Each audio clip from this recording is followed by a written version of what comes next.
아마 찬양을 하시는 분 가운데 이런 생각이 드시는 분이 있을 겁니다. 몇 번째 나오는 거야 대체? 근데 여러분 가만히 한번 생각해 보세요. 교회가 잘 되고 성도의 교제가 잘 되는 사람은, 교회는 어느 곳에든지 한 사람이 여러 번 들어가 있어서 좋은 이스트 같은 역할을 해야지, 그 사람이 마중물 같은 역할을 해야지 꼭 그 찬양을 드릴 때요, 항상 그래요. 꼭 그런 찬양을 드릴 때 새로운 사람들이 그 공동체에 합류하게 된다고요. 그래서 여러분들이 그걸 알아야 돼요. 만약 우리가 18번을 찬양할 때 내가 10번 이상 그곳에 들어갈 수 있는 사람이 많으면 그 교회는 정말 괜찮은 교회가 될 수가 있습니다. 여러분 그렇게 생각하고 신앙생활 한번 해보시면 내가 마중물이 되는 거예요. 내가 누룩 같은 존재가 되는 거예요. 굉장히 멋있는 인생을 살아갈 수 있습니다. 또 한 가지, 오늘 설교하기 전에 제가 여러분과 함께 나눌 말씀이 있습니다. 제가 세일의 새벽 기도를 하기 전에 허리가 고장이 났지 않습니까? 여러분 다 들으셨죠? 움직일 수 없을 정도로 참 안 좋았는데 제가 여러분에게 기도를 부탁했습니다. 정말 제가 의식하지 못할 정도로 깨끗하게 아무런 통증 없이 지금 3주 동안 제가 이렇게 인도하고 있는 거예요. 제 허리가 얼마나 안 좋은 사람이었는가 하면 외국에 가서 줄기세포 치료를 받을 정도로 허리가 안 좋은 사람입니다. 그런데 기도의 힘이 이렇게 대단하다, 그런 생각을 합니다. 또 한 가지 제가 간증할 게 있습니다. 이건 여러분에게 뭐 다른 의도가 있는 게 절대로 아닙니다. 하나님, 이번에 18번 예배를 드리는데 제가 매번 하나님 앞에 예물을 좀 드리기를 원합니다. 적은 돈이 아니라 한 번에 5만 원씩 끝까지 내가 좀 드릴 수 있으면 참 좋겠습니다 라고 제가 기도했습니다. 제가 물질 같은 것 가지고 이렇게 여러분에게 말하지 않는데 정확하게 매번 5만 원씩 드릴 수 있게 하나님께서 저에게 물질을 채워주셨습니다. 얼마나 감사한지 몰라요. 목사로서 있잖아요.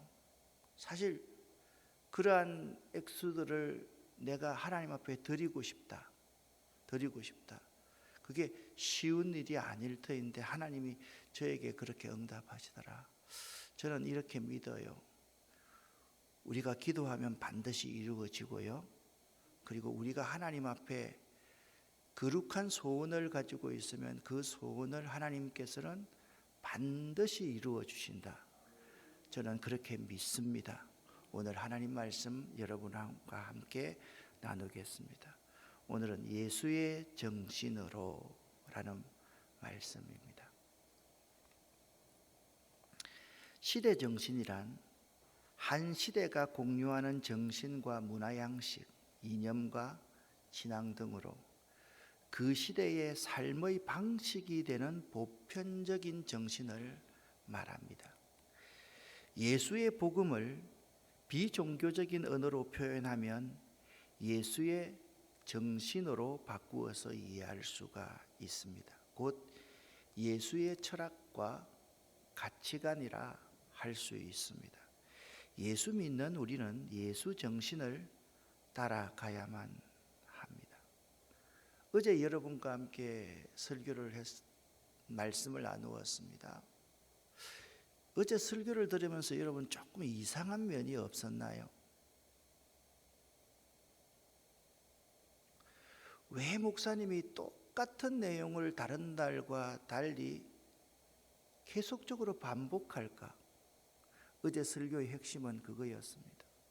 그런데 어제 제 아내가 함께 걸으면서 그 말을 하더라고요. 당신 오늘 당신 설교 왜 했던 말 또 하고 했던 말 또 하고 했던 말 또 하지?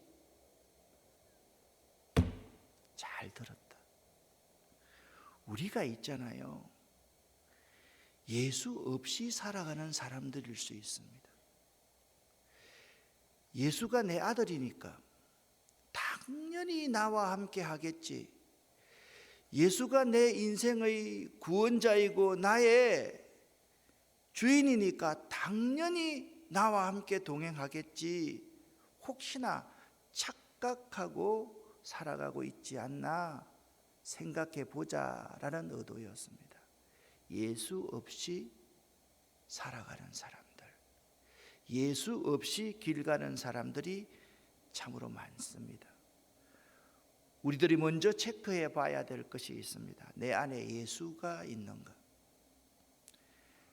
내 속에 예수님께서 진정으로 나의 주인이신가? 나는 예수 믿는 사람인가를 한번 생각해 볼 수 있기를 바랍니다. 쉬운 것 같지만 매우 어려운 것이 예수의 정신입니다. 제가 있잖아요. 1984년도에 신학대학원에 입학해서 지금까지 고민했던 것이 사실이 있습니다. 도대체 예수의 정신을 내가 한번 요약해 볼 수 없을까라는 것이었습니다. 그렇게 쉽지 않았습니다. 여러분은 쉽게 생각할지 모르겠지만 예수님은 역사상 가장 위대한 인물이기 때문에 저도 예수의 정신을 요약하기가 이번 설교 가운데 가장 어려워서 어제는 사실 밤을 꼴딱 샐 정도로 어려웠습니다. 그렇지만 내 일생의 설교 가운데 한 번쯤은 정리하지 않으면 안 되는 매우 중요한 예수의 정신, 아니 계속 되돌아보고 연구하고 또 정의하지 않으면 안 되는 것이 이 문제라고 생각이 되었습니다. 왜냐하면 저와 여러분은 예수의 정신으로 살아가야 하는 그리스도인들이기 때문입니다. 예수 정신을 한마디로 요약할 수 있는 그림이 없을까? 한 3시간을 찾았던 것 같습니다. 그림이 없습니다. 그래서 이 그림으로 삼기로 했습니다. 예수의 정신은 이 그림을 보니까요, 예수님의 눈이 아주 거하시고 예수님 품에 안겨 있는 어린 양의 눈이요 아주 밝고 희망적인 것 같다라는 생각이 저에게 이 그림은 들었습니다. 그렇다고 하면 예수의 정신이란 무엇일까? 제가 몇 가지로 한번 정의를 해보았습니다. 예수의 정신이란 사랑이다. 로마서 5장 8절 말씀에 보면 우리가 아직 죄인 되었을 때 그리스도께서 우리를 위하여 죽으심으로 하나님께서 우리에게 대한 자기의 사랑을 확실히 십자가 위에서 증거해 주셨다라고 말씀하고 있습니다. 우리를 향한 하나님의 사랑을 드러내신 그곳, 그 십자가 대속의 사랑의 그곳에서 하나님의 사랑을 볼 수 있습니다. 3년 동안의 예수의 공생애의 삶은 십자가 위 그 사랑을 실천하는 장이 3년 동안의 삶이었습니다. 예수의 3년 동안의 삶을 요약하면 회당에서 가르치시며 천국 복음을 전파하시며 백성 중의 모든 병과 모든 약한 것을 고치신 것이 예수의 3년 동안의 공생애의 사역입니다. 그의 사랑의 소문이 온 세상에 퍼지기 시작했습니다. 예수 사랑의 향기가 온 세상에 퍼졌습니다. 예수 사랑의 향기가 이 5대양 6제도에 다 퍼졌습니다. 이 예수 사랑의 향기는요, 생명을 살리고요, 온 세상에 진정한 샬롬을 보여주셨습니다. 두 번째, 예수의 정신이란 섬김과 희생입니다. 마태복음 20장 28절 말씀을 보면 인자가 온 것은 섬김을 받으려 함이 아니라 도리어 섬기려 하고 자기 목숨을 많은 사람의 대속물로 주려 함이라, 그렇게 말씀하고 있습니다. 마태복음 20장 28절에는 섬김의 도와 희생의 도를 우리에게 잘 가르쳐주고 있습니다. 예언의 성취자 예수 그리스도는요, 세상의 황제와는 달리 세상의 랍비와는 전혀 달랐습니다. 그분은요, 섬김을 받으려 함이 아니라 섬기시려고 이 세상에 오셨습니다. 그것이 예수의 정신입니다. 십자가 그 사랑, 그 십자가의 그 사랑은 고귀한 희생이었습니다. 예수의 섬김의 모습을 한 그림으로 보자면 예수께서 제자들의 발을 씻기는 그림이다라고 생각되어졌습니다. 이 제자들이 누굽니까? 이 밤이 지나면 자기를 배신하고 자기를 팔아먹을 사람들입니다.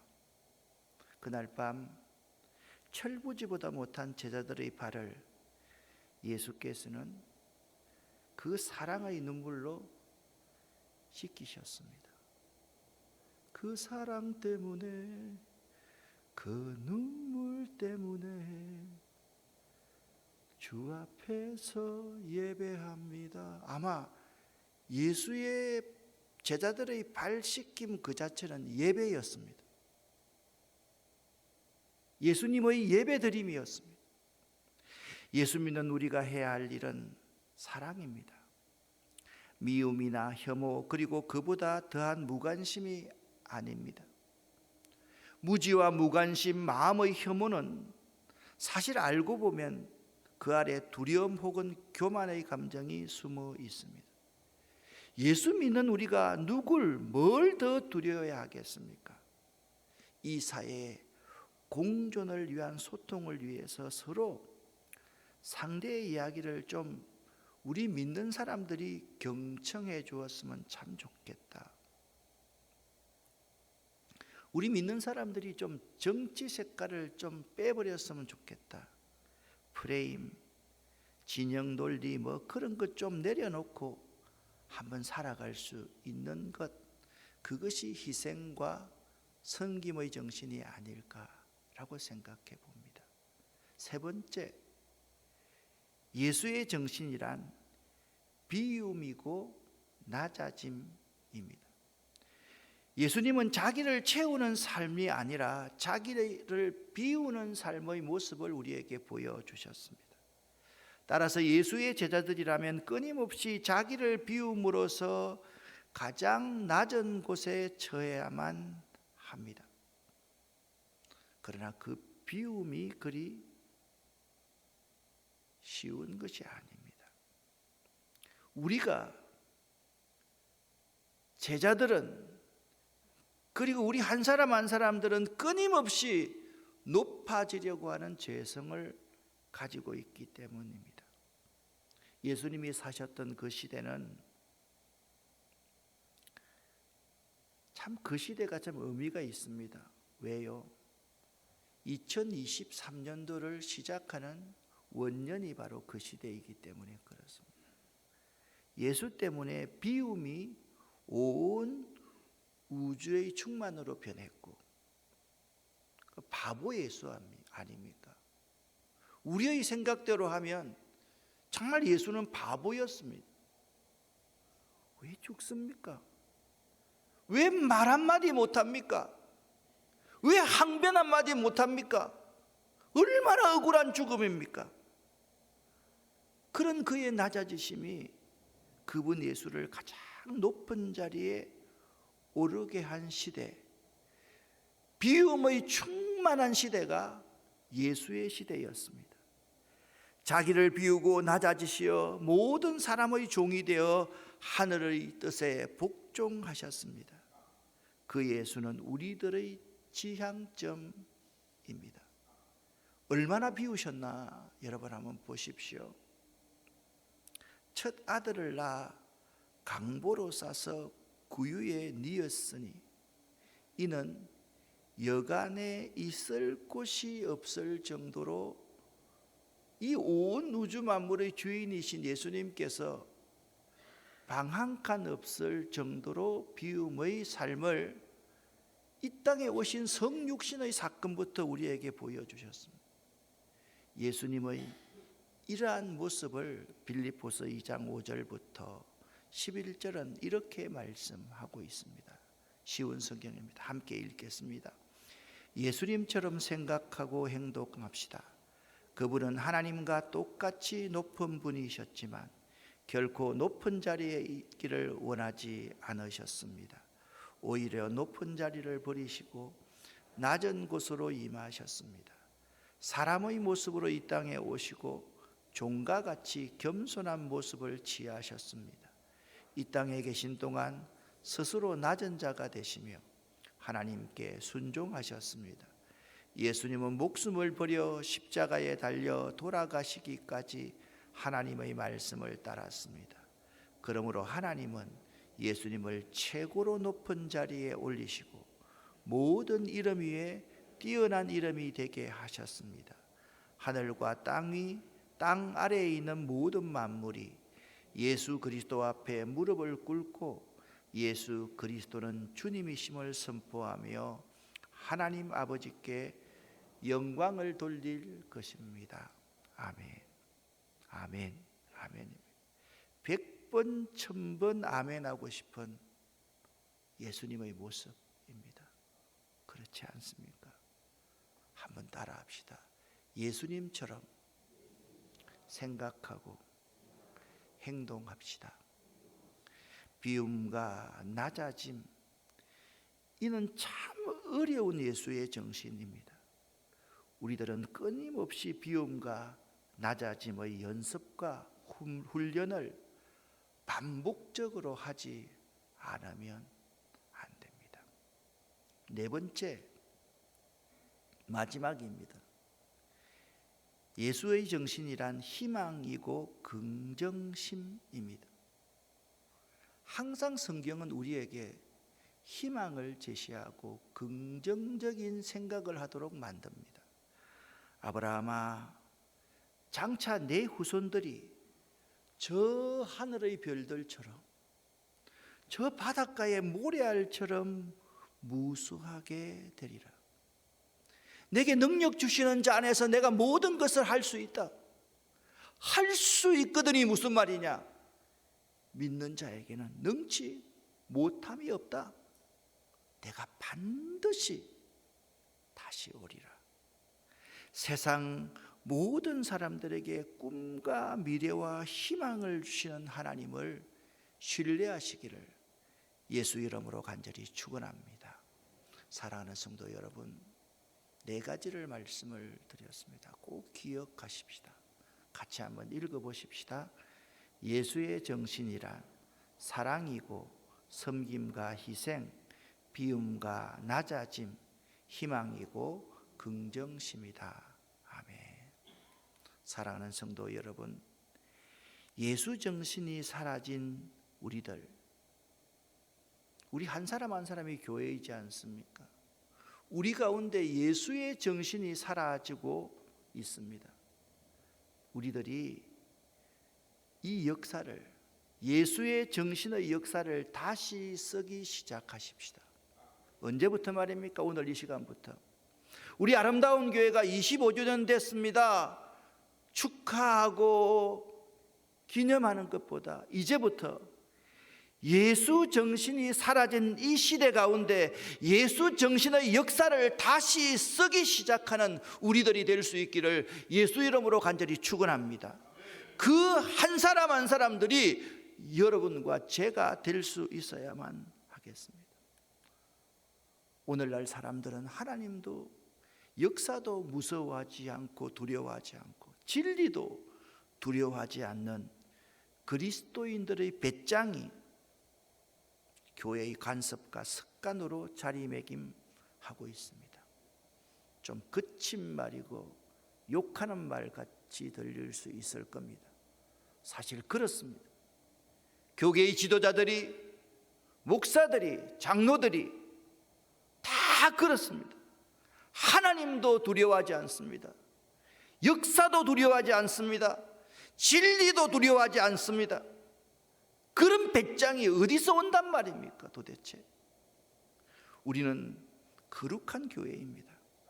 이 교회가 세속적인 가치와 타협하여서 그리스도인들을 혼미하게 만드는 마약과 같은 아편적인 기독교와 싸워야 하고, 하나님의 말씀을 삶 속에서 살아내기보다는 교회 성장과 축복이라는 허구적인 이데올로기의 역사 속에서 교묘히, 이 이데올로기를 교묘히 심으려고 하는 거짓 기독교에 맞서서 예수 정신으로 살아가지 않으면 안 됩니다. 사랑하는 성도 여러분, 조금 센 발언을 설교를 통해서 했습니다. 그렇습니다, 여러분. 예수를 회복해야 합니다. 예수 정신을 회복해야 합니다. 잃어버린 그 예수를 다시 만나지 않으면 안 됩니다.